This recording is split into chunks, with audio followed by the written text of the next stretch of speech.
I'm new. This car is new. I'm Elana Scherr and I'm brand new on the Edmunds test team, and this is the 2018 Nissan Kicks, which is brand new in the lineup for Nissan's SUVs. Is it possible to get all of today's most popular technology and safety features in a car under $25,000? Nissan says the 2018 Kicks does it all for under $22,000. We're here to find out how this little guy stands up to his big brothers. As soon as you get into the Kicks, the materials sort of stand out, which is surprising because you would think they would just sort of blend in. You're not expecting a car that's less than $20,000 to have anything nice inside, but they're pretty good. They aren't luxury materials. I mean, they're still rubbery and plasticky, but it's not just like a bare desert of design nothingness in here. This car has all kinds of fun details on it. It's got contrast stitching, a gloss piano black here, there's some brushed aluminum, there's some chrome. This particular one, which is the upgraded model, this is the top of the line, so this is about $22,000, whereas entry would be high 17. This one has a sort of leather covering on the seats as well as the stitching, but I've seen the cloth seats in the base model and they're really nice. They're also very interesting. They have multiple different materials. There are a lot of things on the Kicks that would be just not worth talking about on a more expensive car. Like, yeah, of course it has climate control, but it does. It has heated seats and has auto start, and you can set it off with the key to warm up if you live in a cold climate. The Kicks doesn't have a full digital dash. It has a sort of half customizable dash.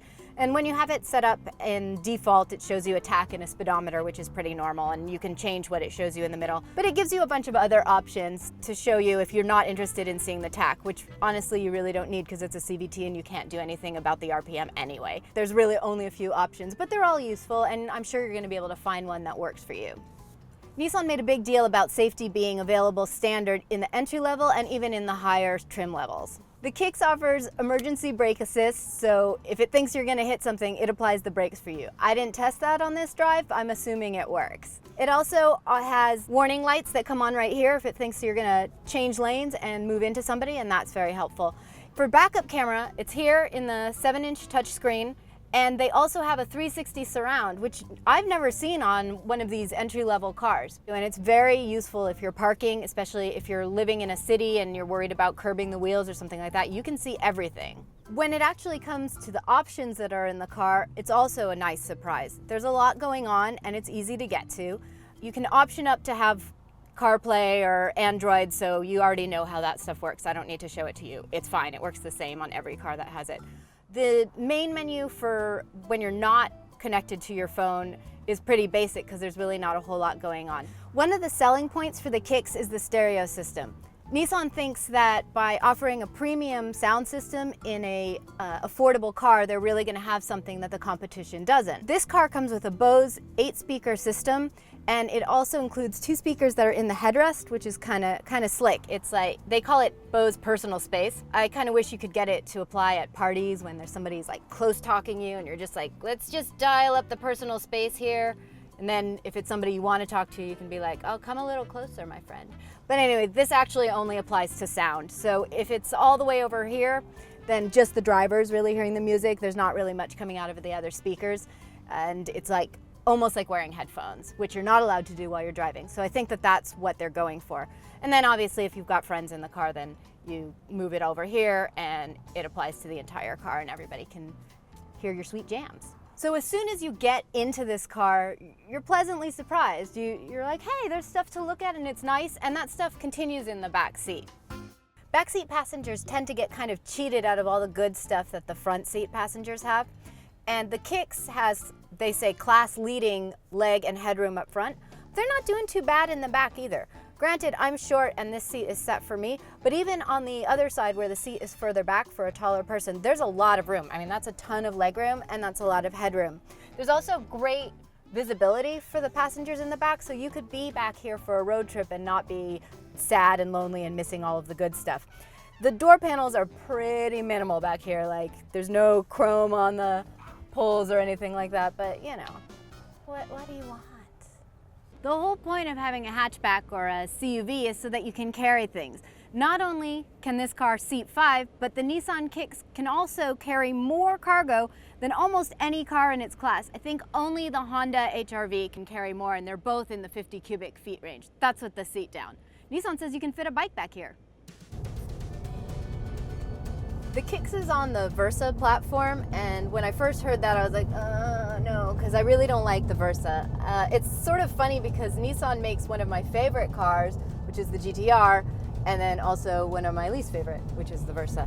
The Versa is just rental car misery, but this car doesn't feel like the Versa to me. Like, it feels a lot more nimble, and they did make some changes to the CVT, which is one of the CVT is just one of those things that everybody hates. Like, you don't even need to really know what it means or what it does, and you're just like, you hear those initials, you're like, CVT, that's the worst. And they're sort of known for just having this endless loudness as you step on the gas pedal, but they don't get any faster.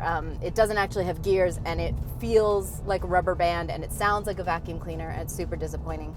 What this car has, it still has a CVT, but they've sort of programmed in a kind of fake shifting so that if you really get on it, it'll kind of bump the RPM a little bit in a way that it wouldn't normally, that kind of just fakes you into thinking that something's happening. But it does work. It's much more satisfying. The Kicks has a 1.6 liter 4-cylinder engine, which you can keep floored for quite a long time without getting a ticket. Let's just say it's not a high horsepower option. What Nissan thinks is that if you want more power, you'll just step up to the Rogue. So if you live somewhere snowy and you're interested in an all-wheel drive car, again, Nissan thinks you'll just step up to the Rogue, which does have all-wheel drive. Turning radius is amazing on this car, and that's one of the things they brag about. When Nissan was talking about the Kicks, they specifically said, we don't see this as a farm truck. But as far as the handling, steering, ride quality, and ability to make a pass, it can do all of those things as you would need them to do. And for city driving, it's more than acceptable. It's actually quite good. The handling in the Kicks is kiki. I mean, it's a front-wheel drive car, and it turns in nicely. I don't plan to enter an SCCA autocross with it, but if you did, you could probably make it through without knocking over all the cones. Steering isn't race car stiff or responsive, but it isn't sloppy, it isn't dead. There isn't a whole lot of empty space in the wheel before the car does what you've asked it to do. The ride in the Kicks is a little bit bumpy, not to the point where you feel it as a danger. I mean, it's not moving you around the road, but you're definitely feeling the bumps that are in the road, and also you're hearing them. There's a bit of wind noise, especially at higher freeway speeds. The car is built for a particular purpose, and I really think that they achieved that purpose. A lot of people have talked about this car in relation to the Juke, because the Nissan Juke is going away, at least in the States, and this car is coming in, and a lot of people have talked about it as a replacement for the Juke. Even Nissan's own press site sort of has them connected, although talking to Nissan reps, they say, like, no, they're really different things. This car is almost $10,000 less than the Juke.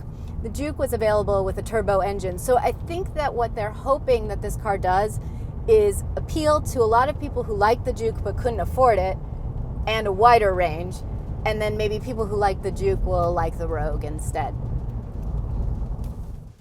I never thought in my entire life that I would have anything good to say about the Cvt transmission, but there is a place where the Cvt is better than a normal geared transmission, and that is in miserable stop-and-go traffic like we're stuck in right now. It doesn't drop any gears, it doesn't pull back, so it doesn't engine brake the car and slow you down and then jolt you forward. So there's that. I would personally rather have a geared transmission. If you walk up to the Kicks in the parking lot, your first thought is not, "Ho, cheap guy." And when I first got into the Kicks to drive it and I looked at the interior, my first thought was not, wow, this is chintzy. It really looks nice. Nissan deserves a lot of credit for fitting a lot of things into a car at a very small price. It's got technology, it's got safety, and it has all these style elements to it that make it look a lot more expensive than it is. It also compares very well to its competitors, all of which are more expensive, some just by a few $1,000s, some by up to $10,000. It gets better fuel mileage, and it has more cargo space than most of the other cars in the class. So if you're interested in a small, city-going SUV, take a look at the Kicks. To see our full first drive on the 2018 Nissan Kicks, go to Edmunds.com.